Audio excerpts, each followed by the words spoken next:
So regarding po sa topic natin or pag-usapan po natin today is magbibigay lang ako sa inyo ng konting update kung magkano na po ba yung presyuhan sa mga native chicken ngayon.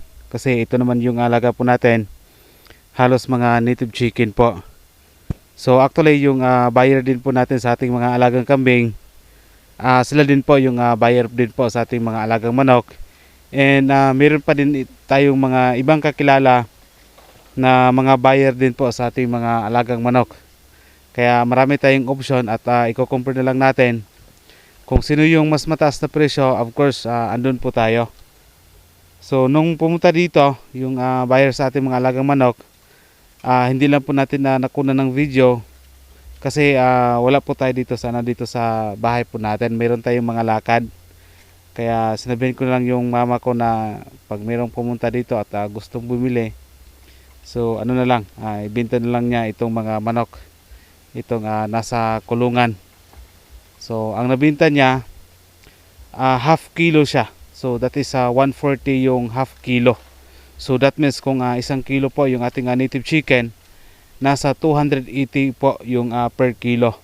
And just imagine ganun na po kamahal yung presyuhan ng manok dito sa probinsya po namin. Imagine, probinsya lang ito pero ang native chicken is napakamahal. That's 280 ang kilo. Kung half kilo siya is 140. At tinatanong ko din po yung iba na mga buyer kung ano po ba yung gawin nila sa ating native chicken. Yung mga half kilo, sabi daw nila is yun daw is para pang litson daw yung mga native chicken. So actually, yung mga native chicken kasi is yung karne talaga is talagang napakasarap po talaga siya, lalo na pag litson. So yun yung yung rason kaya ako ngayon is talagang motivated tayo na mag-alaga pa ng mas marami pang mga manok at kasi nga mas madali yung income. And ako naman hindi pa tayo umabot pa ng 1 year pero halos dandahan nang nabawi yung ating pinupuhunan, yung ating mga expenses dito sa ating pagmamanukan. Bali ano lang, laging positive lang tayo sa pag-aalaga ng manok kasi may kita naman talaga. Actually mas madali pang kumita sa pag-aalaga ng manok compare sa other livestock. Kasi kung kung half kilo lang native na chicken is nasa, pagpalagay natin pag 2 months na siya, and that is half kilo, so pwede na nating ibenta every 2 months yung native chicken. And hindi naman masyadong magasto sa kanilang pagkain dahil naghalo po tayo ng, aside sa feeds is naghalo po tayo ng mga kamote, other crops para mas makatipid po tayo sa pagkain ng ating mga alagang native chicken. And hindi ko nakalimutan din, nag-ask din ako sa mga buyer kung bumili ba daw sila ng ibang manok aside sa native chicken. Ang sabi nila sa ibang manok, ang kuha daw nila sa half kilo is nasa 120. So yun yung in-order ko po sa ngayon. May order po tayo na 20. Hindi po siya native chicken. So yun yung plano na paramihin ko po siya. Kasi ang native chicken medyo masarap naman yung kanyang karne, pero kaso nga lang ang problema is talaga siya, matagal siyang lumaki. And although naman yung kanyang presyo is napakamahal kasi yan po yung hinahanap po ng mga buyer ng mga tao. Kaya isa din po yan sa pina-priority po natin. Although yung mga native chicken nito, yung nakikita ho ninyo, ang iba is nasa labas pa sila. Tuwing magpapakain ako sa aking mga native chicken, nandito sila sa aking rinse net. Kasi kahit ilagay ko po dyan sila sa rinse net, kahit 10 feet pa ito, 12 feet, talagang makakalipad pa rin yung ating mga native chicken. So meron tayong piniprepare na mga kulungan, nagpagawa po tayo kasi may mga order po tayo ng ibang lahi ng mga manok. Hindi lang po siya native chicken, kundi yung mga Rhode Island Red, yung iba pa na mga iba pang klase ng mga manok. Kasi nakikita ko talagang maganda pala ang kitaan sa manok compare po sa sa ngayon meron tayong kambing pero mas madali ang manok kung i-compare ko po sila. mas madaling mabawi yung punan compare po sa other livestock. So kayo is ini-encourage ko po kayo na mag-start po kayo sa sa pagmamanukan dahil may kita po talaga sa pagmamanukan.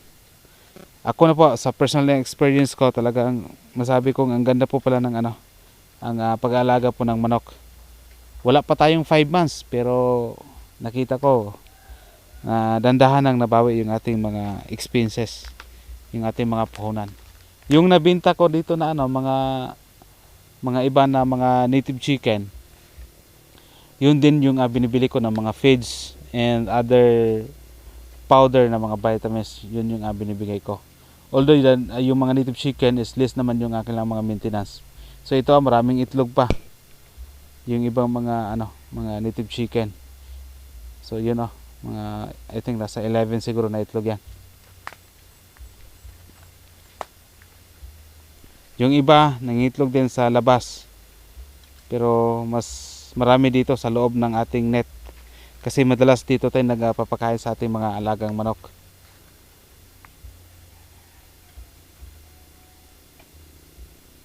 So ito yung ating rinse net. Talagang kulang yung 10 feet. Nakakalabas pa rin yung ibang mga native chicken.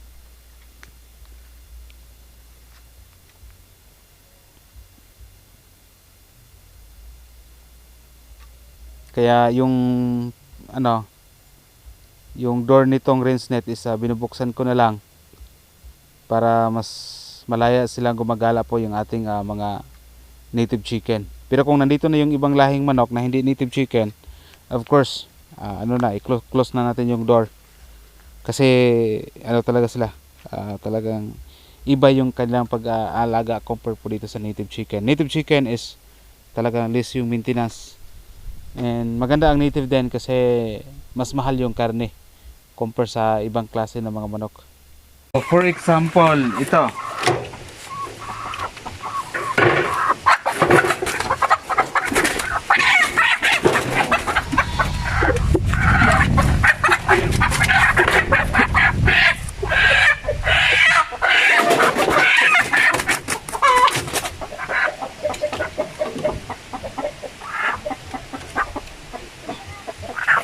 So, for example, this is half kilo ito siya. So, ang presyo nito is nasa 120, 130, pinakamataas na yung 140. Talagang this is a native pero hindi talaga abot ito ng 1 kilo. So, this is 120, 130 o kaya 140 yung presyo nitong half kilo of native chicken.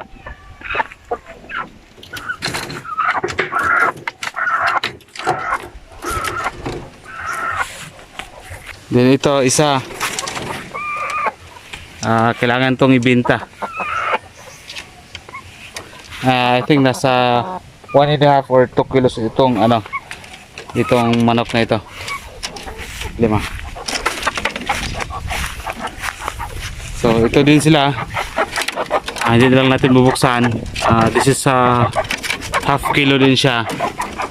Then ito din yung iba na mga nito naibenta na natin. So ang gawin daw nila is para panglitson daw ito. So mas tong area natin mas malaki pa. So pwede pa tayo magdagdag ng ibang lahi ng mga manok or klaseng manok.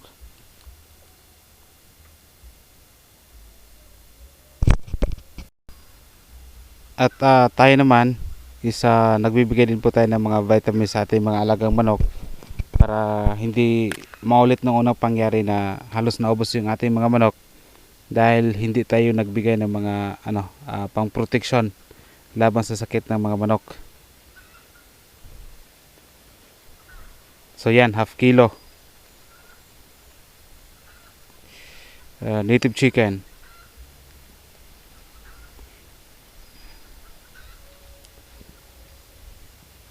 Yung pampainom sa kanila na binibigay ko, that is Ambroxetil, protection laban sa sakit ng sipon ng manok o anumang klaseng sakit sa manok.